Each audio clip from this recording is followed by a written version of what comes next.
shot. Here we go. Take I one. think the flash is ready.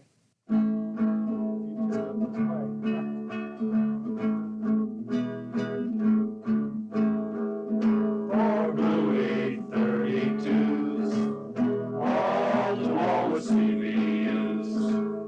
6,000 mini rounds, drives Charlie underground. We got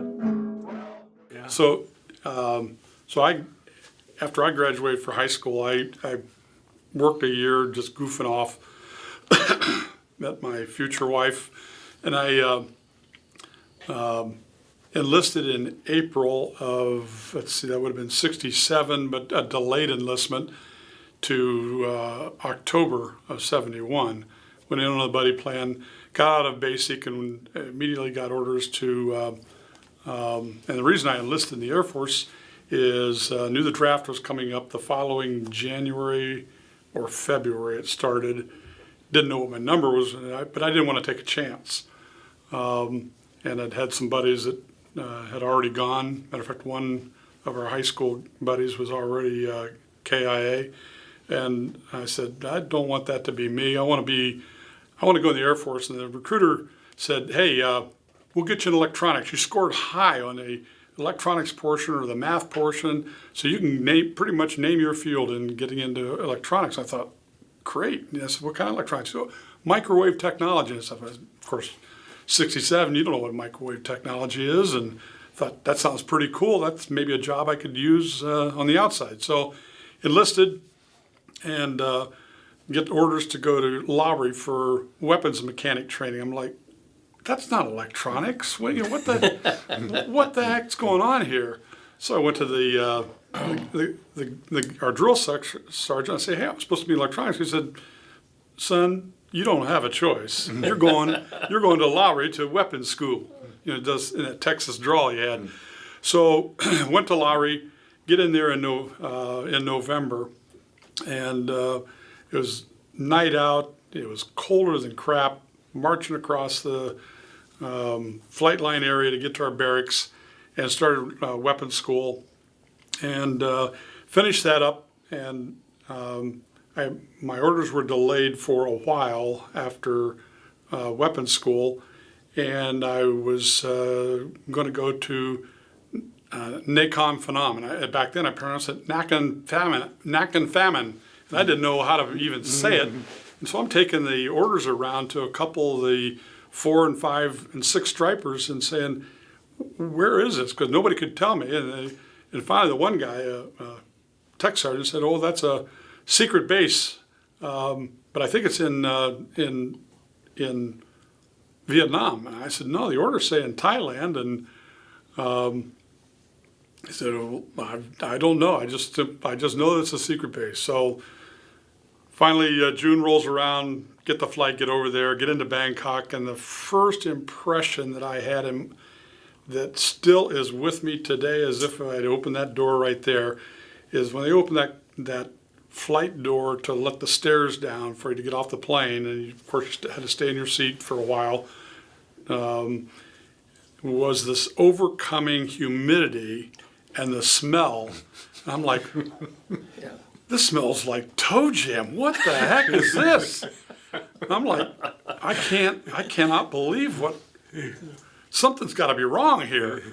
Of course, you could become accustomed to that over days and months and a year's duty, and then put us up in a hotel for the night, and the next day get a fight out of Don Mong on a C-130, and said, you're going to be on a clong hopper. And I said, well, what's a clong hopper? It's a C-130 sitting out there. And I said, why do they call it a clong hopper? You'll see.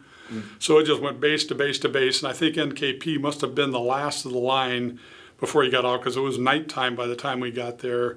Get off the base, and I'm looking around. They've got all these light alls up, and I'm looking for the F-100s and the F-4s and the 105s, and I'm like, where's the jet aircraft, and where's the concrete? This is all metal PSP stuff, and I didn't know what it was at the time. So asking these questions, they put you up, and of course the 602nd was just in the process of moving from Udorn to NKP during that month, and we were there at the north end of the flight line. They had a huge Army tent that was put up, and that was our weapons shop, temporary weapons shop. We were probably in there 2 to 3 months, something like that, and eventually they cobbled together some plywood here and plywood there, and they built a little weapons shop more close to the squadron location.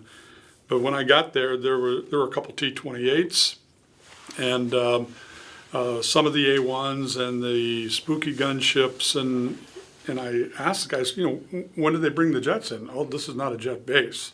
They can't land jets here except on emergency landing. So that was the first introduction to NKP, and getting off that plane, I'm like, the one guy said, we truly are at the end of the earth. We're truly at the end of the world. It's like, holy crap, this is just carved out of nothing here. And it was an amazing experience, to say the least. I think everything that I've read from the pilots that were at Udorn that got shipped over to NKP when they started. Oh, they had to be really disappointed. Oh, they were. They were like, we were out on the town, Yep. we were having this great thing, and then we're in the middle of nowhere, and it's mud, and sticks, and bugs, and ESP runways. Oh, and when the monsoons came, I don't remember the months they came anymore, but there were these huge rice bugs that came out of the sky. I don't know where they came from, but we were under the impression it was raining rice bugs, but the ties would give you 5 baht, which is a quarter back then, or maybe it was 1 baht. Nickel. Yeah. No, it was 1 baht. Yeah. Okay, if you captured if you caught any of those, you sold them to the ties. They would give you a nickel, 1 baht back then, which was a lot of money. And saw the one Thai guy in the military uniform bite the head off, spit the head out, and suck out the insides. And I'm like, are you serious? That's what you people do? So at any rate, it was a interesting experience. Did you have any conversations with your recruiter that said you were heading for electronics? Well, when I did finally get home, he was already shipped out someplace else because I was going back to find him. And but interesting that you should mention that. So for 462 guys in that era, you could make minimum time and grade if you passed your 3-level and 5-level tests. And once I understood what 3-level and 5-level meant, it meant more money and getting paid $102 a month initially. And maybe, what did we make? To begin with? To begin with, 96, but then we got raised up to 102 when we got one strike. Well, you must got more money Yeah, than I got more 92. both of them. Yeah, I got 140. Okay, but at any rate, it was, for some reason, 102 sticks in my head. But I knew that if I passed those tests and made my minimum time and grade, that I would get more money. So that was the only thing that was motivating me. It wasn't to advance a career, because I didn't see a career loading bombs on planes the rest of my life. And I knew that coming out of the Air Force, Pan Am wasn't hiring bomb loaders, and United wasn't hiring bomb loaders, so that wasn't going to fly. So when I made E5 at 3.5 years, and they started talking to you about re-enlisting, and I said, well, can I get cross-trained into electronics like I wanted to? And they said, sure, we can do that. We'll guarantee that to you. And so then my second question, and he said, at the same time, we're going to go, we've already got orders for you to go to Germany. I don't remember the air base anymore, but you're going to go to Germany for 3 years. You got a 3-year assignment there. I said, well, then I was tried to be not a smart aleck, but I wanted to ask questions before I signed. And I said, so as a cross-trained into this other field, electronics field, would I ever have to load bombs again? Well, you may. I said, what do you mean you may? Well, you're going to retain your 462 as a secondary AFSC code. And I said, so you can call me into that career field anytime you want. Yeah, we can, but they won't do that to you. And I said, that's what my recruiter said to me initially, so I understand where you're coming from. And then I said, so if you send me to Germany for 3 years and my family, and I had 2 kids at the time, I said, you're going to pay the whole airfare to have them come. Yep, they'll move everything over there.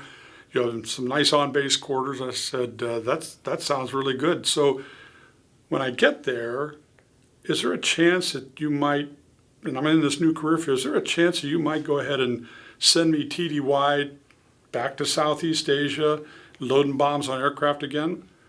Well, that could happen, but it's not likely to happen. I said, that's what my recruiter said also, so no thanks. So from a re-enlistment standpoint, I was committed to being a 4-year guy and done and out. I looked over yonder, and what did I see? A big green giant coming after me.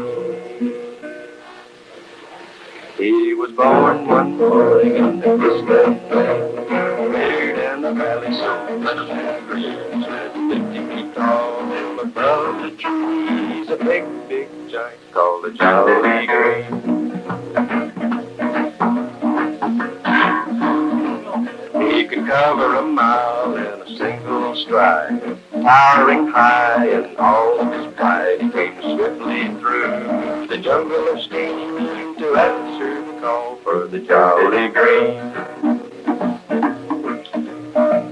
He would answer a call during day or night, never fearing the enemy's might. Through shell and fire, he'd wade right through to complete the task he was asked to do.